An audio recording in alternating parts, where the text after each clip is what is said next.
მამამ დატოვა ქვეყანა იმის შემდეგ რაც გადადგა. საზღვარი გადაკვეთა.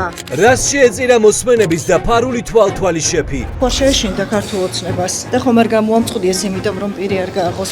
ლევან ახობაძეს, რომელსაც ქართული ოცნების ლიდერების კონტროლი ევალებოდა, 15 წლით პატიმრობა ემუქრება. ეს კაცი გისმენდათ, გითვალთვალებდათ, დანუსებს ადგენდა. რა მოხდა? ახობაძე ქრთამის გამო გაწირეს, თუ დიდი ინფორმაციის მატარებლის გარეთ ყოფნა ივანიშვილმა საფრთხედ ჩათვალა. ბიძინა ივანიშვილის ყოფნა არ ყოფნის საკითხები ექნება ძალიან ბევრი ახობაძეს. ივანიშვილის საუბრები რუსებთან Сколько ты говорил, 20 миллионов? და ივანიშვილის ხმოვანი ბრძანებები გუნდს. Очень ძალიან ვაპირებთ ახლა დაგებას ვაპირებთ, თუ კიდევ შეგიძლია უთხრა. ინახავდა თუ არა ლევან ახობაძე მასალებს ოლიგარქზე, რომელიც მას წლები ენდობოდა. გაიტანა ეგრეთ წოდებული დაზეტილი მასალები საქართველოსთან, სომხეთში. შეეშინდა თუ არა ივანიშვილს და ქართულ ოცნებას, რომ ლილუაშვილის ციხიდან გამოსახსნელად ახობაძე მზად იყო კომპრომატები გამოეფინა. ცხოვრობდა ოჯახი ხო მთელი ეს პერიოდი? კი, ცხოვრობდი. ახობაძეების სახელზე არ არის ეს ბინა. ვერ გეტყვი, არ იცი. რეზიდენცია დიღომში და უახლესი მოდელის მანქანების ავტოპარკი. ქონება ბიზნესმენი ნათესავის სახელზე. თქვენ ცხოვრობთ ამ სახლში რეალურად? არ გვინდა რა კომენტარები. რეალურად ახობაძის სახელია. როდის გაიგო ქართულმა ოცნებამ, რომ მათი სპეცსამსახურების შეფი სხვების სახელზე დიდ ძალქონებას ბევრი წელი აკროვებდა. ხელისუფლებამ არ იცოდა რომ ის აქამდე ფულს შოუიღებდა, დღეს გაიგეს? მინისტრები, დეპუტატები, პოლიტიკოსები, ცნობილი სახეები, ყველას თვალთვალის მასალები ახობაძის ხელში გადიოდა. ივანიშვილის წარმოდგენაში განეიტრალებულია ეს საფრთხე, რაღაც დროს აუცილებლად ღირშუქს ნახავს ეს ყველაფერი. მის სახელს უკავშირებენ ტიტუშკებს და დასისხლიანებულ ადამიანებს სადარბაზოებთან. მე ისიც ვერ გავიგეს იმხე რომ ვთქვათ რას ემსახურება მისი ბრალდება.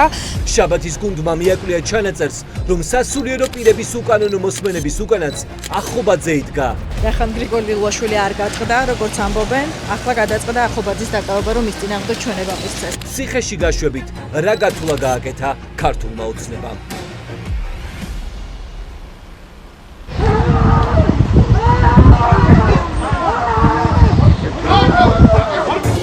რისთვის და ვისი დავალებით იღებდნენ ახალგაზრდა კაცის სცენის და ღირსების შემლახავ ვიდეო კადრებს პოლიციელები. რისთვის მივიდნენ? სერგი რისთვის მივიდა? იქ დეპარტამენტის დირექტორი ყველაფერზე სამართლები.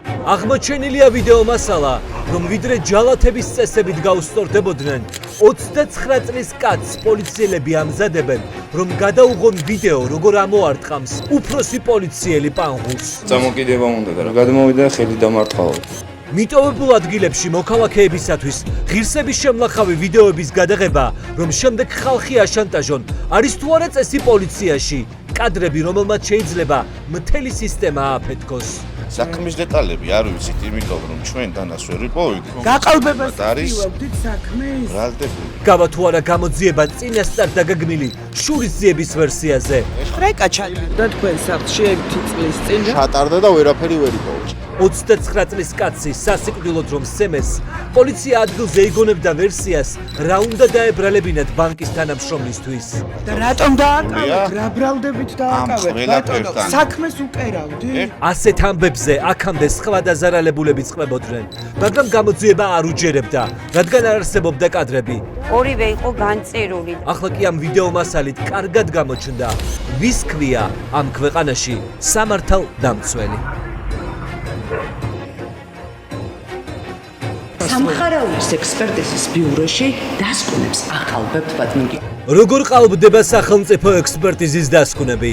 კითხვები გაჩნდა და გადაიგზავნა. პროკურატურა იძიებს ვისი კარნახით იცვლებოდა ოფიციალური დოკუმენტები, რომელიც ადამიანის სიცოცხლესა და უსაფრთხოებას ეხებოდა. განგაში ქონდა ატეხილი შეიძლება მომხდარიყო მატარებლის ვაგონების გადაყირავება. სახელმწიფო ექსპერტიზის დასკვნებით ადამიანებს მრავალი წლით უშვებენ ციხეში. ჩემს თავს დავდებ, ვამტკიცებ, დასკვნა ბიუროში გაყავმდა. ამ დასკვნებზე აქამდე გვეუბნებოდნენ, რომ უკანასკნელი ჭეშმარიტებაა, რა იცვლება ახლა? ამ ექსპერტის კანონიერი მოქმედებები ვიღაცის ინტერესში არ შედიოდა. სამხარაულის ექსპერტიზის ბიურო იარაღი ხელისუფლების ხელში იყენებენ თუ არა გაყალბებულ დასკვნებს იმის მიხედვით ვის და რა საქმეს სჭირდება. ბელა გაბიტაშვილი, გიორგი გაბიტაშვილის და მისი მეშვეობით ცდილობდა ბიურო საქმის გამოძიების გაჩერებას. სახელმწიფო ექსპერტიზის ბიუროს გამოცდილი კადრი 8 საათზე ფარდა სახლის სამეთრში ამბებს, რაც აქამდე საჯაროდ არ თქმულა. მე საფლავე მერის კაბინეტის აით არის, რომ მითხრათ. მერის სასაფლაობის ბიზნესიდან ქართულ ოცნებაში. სხვის კუთვნილ ტერიტორიებზე ხალხს რომ ასაფლავებს. საფლავების ბიზნესი აქვს. ხალხს მემკვიდრეობით მიღებულ ტერიტორიებზე მიცვალებულები დაუკრძალეს. ამ ადგილზე და არის დავა? კი, არის. მოსახლეობა ჩივის, მაგრამ ვერაფერს გახდა. ვინ დაასაფლავა ამ კერძო საკუთრებაში ეს ხალხი? ეგით ნახალია. ვინ მფარველობს კერძო სასაფლაოების არალეგალურ ბიზნეს ქუთაისსა და წყალტუბოში? აი ასეთ მოცემულობა გვაქვს, რომ ნაკვეთი თან გაქვს, გეუნებიან და თან არა გაქვს. ჩვენ ვადგენდით, რა კავშირი აქვს მერს და მის ექს-პარტნიორებს ხალხის კუთვნილი მიწების საფლავებად გაყიდვასთან. ტევ პირველიდან გაწუხებ და თქვენთან შეხვედრა მინდოდა. არა, ვერ ვიქნები. ეს ხვალ ერთი 6 დღე არ ვიქნები. ნადირობა ხალხის სახნავ მიწებზე. მოსახლეობა ვერ იკანონებს იმას, რაც წლებია ეკუთვნის. თქვენი მიწა ახლა ვის საკუთრებაშია? ყველა შეიქმნა ავთანდილის. სოფლებში, სადაც ხალხს რეგისტრაციაზე უარს ეუბნებიან, მათი მიწის ნაკვეთები ჩინოვნიკების ნათესავების საკუთრება ხდება.